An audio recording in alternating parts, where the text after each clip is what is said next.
नमस्कार, सुप्रभात. आगकाडीला डोकं असतं पण मेंदू नसतो, म्हणून थोड्या घर्षणानं ती पेटून उठते आणि स्वतःच जळते.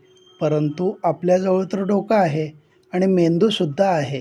मग आपण का लहान सहान गोष्टीनं पेटून उठतो? शांत रहा, स्वस्थ रहा, घर्षण करून पेटविणाऱ्यांपासून सावध रहा. साधेपणा हे अंतिम सौंदर्य आहे. क्षमा ही परमशक्ती आहे.